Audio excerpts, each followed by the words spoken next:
Hello guys, welcome to geography on tips. So friends, geography of India में हम लोग एक नया टॉपिक स्टार्ट करने जा रहे हैं जो कि है आयरन एंड स्टील इंडस्ट्री। तो दोस्तों, ये वीडियो 3 पार्ट्स में आएगा, जिसके पहले पार्ट में हम लोग इसका इंट्रोडक्शन पढ़ेंगे, दूसरे पार्ट में मेजर इंडस्ट्रीज और तीसरे पार्ट में प्रॉब्लम्स। तो दोस्तों चलिए वीडियो को स्टार्ट करते हैं इसके पहले पार्ट के साथ, जो है introduction. Now introduction. The iron and steel industry is the basic industry since all the other industries, heavy, medium and light, depend on it for their machinery. तो दोस्तों, आयरन एंड स्टील इंडस्ट्री भी दूसरी industries की तरह एक basic industry है।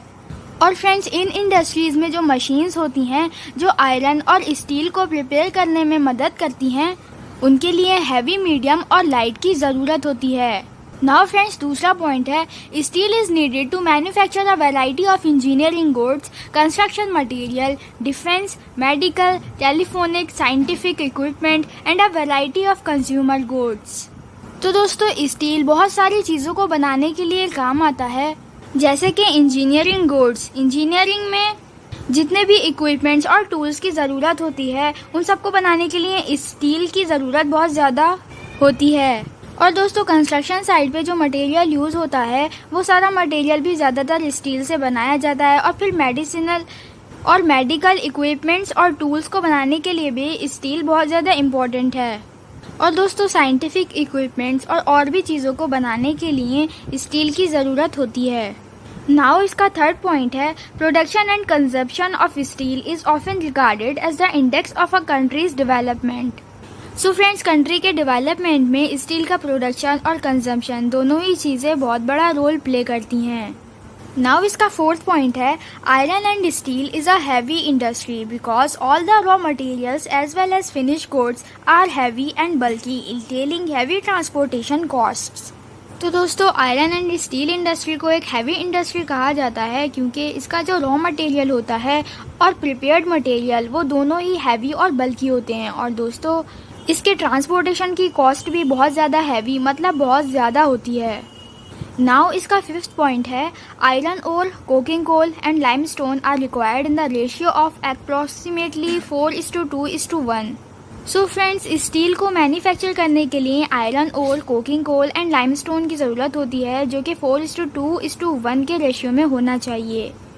Now इसका six point है, some quantities of manganese are also required to harden the steel. और इस स्टील को हार्ड करने के लिए मैग्नीज की भी कुछ क्वांटिटी को यूज़ किया जाता है। नाउ इसका सेवेंथ पॉइंट है, all public sector undertaking markets their steel through steel authority of India LTD SAIL, while किस्को markets its produce through Tata steel. So friends, सारे पब्लिक सेक्टर अपनी स्टील मार्केट को स्टील अथॉरिटी ऑफ इंडिया के under में चलाते हैं, और steel authority of India limited की शॉर्ट फॉर्म है सेल। ठीक है दोस्तों। और टिस्को मार्केट्स जो हैं वो अपना स्टील टाटा स्टील के थ्रू प्रोड्यूस करती हैं। नाउ इसका एट्थ पॉइंट है, in the 1950s China and India produces almost the same quantity of steel. So friends, अगर 1950s की बात करें तो चाइना और इंडिया में बराबर स्टील का प्रोडक्शन किया जाता था। नाउ इसका 9 पॉइंट है, China is the world largest consumer of steel. पूरे वर्ल्ड में सबसे ज़्यादा स्टील को कंज्यूम करने वाली जो कंट्री है वो चाइना है। नाउ इसका 10th पॉइंट है, इन 2004 India was the largest exporter of steel which accounted for 2.25% of the global steel trade.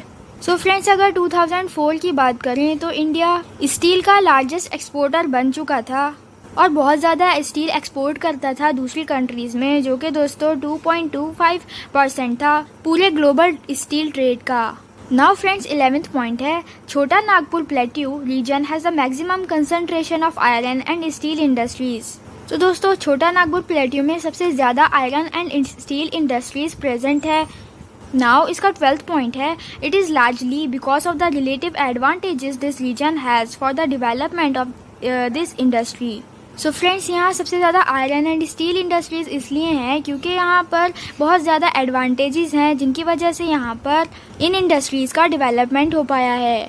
Now friends, इसका 13 और लास्ट पॉइंट है, these include low cost of iron और high grade raw material in proximity, cheap labour and vast growth potential in the home market. तो friends इस जगह की advantages हैं low cost of iron ore. तो दोस्तों iron ore जो है यहाँ पर बहुत सस्ते में मिल जाता है, high grade raw material in proximity, और दोस्तों ज़्यादा तादाद में यहाँ पर हाई ग्रेड रॉ मटेरियल मतलब बहुत अच्छी क्वालिटी का रॉ मटेरियल मिलता है, और चीप लेबर मतलब दोस्तों यहाँ पर लेबर भी बहुत ज़्यादा आसानी से मिल जाते हैं जो कि ज़्यादा पैसे नहीं लेते। और फ्रेंड्स यहाँ की होम मार्केट में भी बहुत ज़्यादा ग्रोथ होती है। सो फ्रेंड्स ये था आयरन एंड स्टील इंडस्ट्रीज़ का इंट्रोडक्शन। आई होप कि आपको सब अच्छे से समझ में आया होगा। सो फ्रेंड्स अगर आपको ये वीडियो पसंद आई हो तो प्लीज़ लाइक करिए और सब्सक्राइब करिए मेरे चैनल को, साथ ही बेल आइकन को प्रेस करिए ताकि आपको मेरी अपलोडेड वीडियो सबसे पहले मिल सकें। बाय।